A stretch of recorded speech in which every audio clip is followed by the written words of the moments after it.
Salut à toutes et à tous, bienvenue sur la chaîne.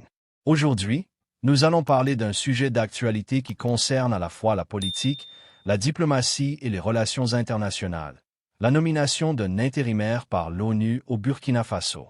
Vous allez voir que derrière cette information se cache une histoire complexe, faite de tensions diplomatiques, de rapports de force et de coopération indispensables.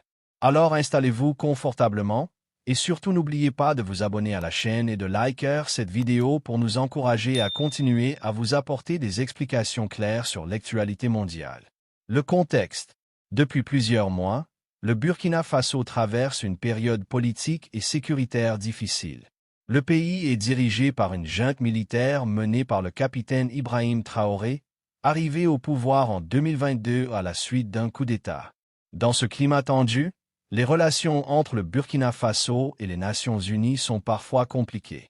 Les Nations Unies, par le biais de leurs représentants, publient régulièrement des rapports sur la situation humanitaire, sécuritaire et sociale.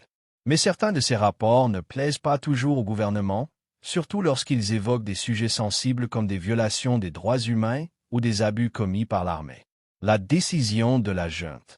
Récemment, la représentante de l'ONU au Burkina Faso, Carole Florsmerexniak, originaire de l'île Maurice, a été déclarée persona non grata par la junte. Cela signifie que le gouvernement ne voulait plus d'elle dans le pays. La raison? Selon le régime, elle aurait diffusé des informations fausses et graves, notamment un rapport accusant l'armée burkinabé d'avoir commis des violations contre des enfants. Pour comprendre cela, imaginez une situation simple. C'est comme dans une entreprise où un salarié fait un rapport dénonçant des pratiques douteuses du patron. Si le patron juge que ce rapport est mensonger ou nuisible pour son image, il peut décider de renvoyer ce salarié. Ici, c'est le même principe, mais à l'échelle internationale. La nomination de Maurice Azonankpo. Pour éviter une rupture de la coopération, l'ONU a rapidement nommé un nouveau représentant par intérim. Il s'agit de Maurice Azonankpo, originaire du Bénin, qui était déjà représentant du HCR, Haut Commissariat pour les réfugiés, au Burkina Faso. Pourquoi lui? Parce qu'il connaît déjà bien le pays. Parce qu'il a de l'expérience dans les questions humanitaires. Et parce que sa présence permet d'assurer une continuité dans le travail de l'ONU, même en période de crise. Le ministre des Affaires étrangères burkinabé, Karamoko Jean-Marie Traoré, a d'ailleurs insisté sur le fait que le Burkina Faso restait attaché au multilatéralisme, c'est-à-dire à la coopération internationale, et souhaitait continuer à travailler avec l'ONU dans un esprit de confiance et de transparence. Explications et exemples dans la vie actuelle. Pour rendre tout cela plus concret, prenons quelques comparaisons avec la vie de tous les jours. Persona non grata, c'est comme si vous étiez invité chez quelqu'un, mais qu'un jour il décide que vous n'êtes plus le bienvenu.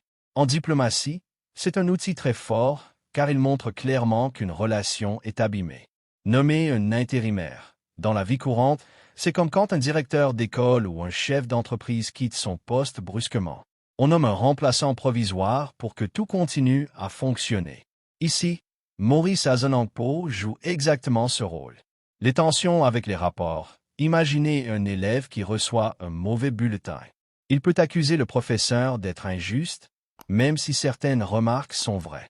De la même façon, certains gouvernements refusent des rapports internationaux car ils estiment qu'ils ternissent leur image. Un conflit répétitif. Il faut aussi savoir que ce n'est pas la première fois que cela arrive au Burkina Faso. En décembre 2022, une autre représentante de l'ONU, Barbara Manzi, avait déjà été expulsée pour des raisons similaires. Cela montre que les tensions entre la junte et l'ONU ne datent pas d'hier et qu'elles risquent de continuer. Conclusion. En résumé, la nomination de Maurice Azonankpo comme intérimaire au Burkina Faso illustre bien la complexité des relations entre un pays souverain et une organisation internationale comme l'ONU. D'un côté, il y a la volonté du gouvernement burkinabé de contrôler son image et ses affaires internes. De l'autre, il y a la nécessité pour l'ONU de surveiller, d'accompagner et d'aider un pays qui traverse de graves difficultés sécuritaires et humanitaires. Mot de la fin pour la vidéo. Merci d'avoir suivi cette vidéo jusqu'au bout. Si vous avez aimé les explications et si vous voulez mieux comprendre l'actualité internationale, abonnez-vous à la chaîne et cliquez sur le pouce bleu pour soutenir notre travail. N'hésitez pas aussi à partager vos avis dans les commentaires. Pensez-vous que la décision de la junte est justifiée ou qu'elle complique la coopération avec l'ONU? À très bientôt pour une nouvelle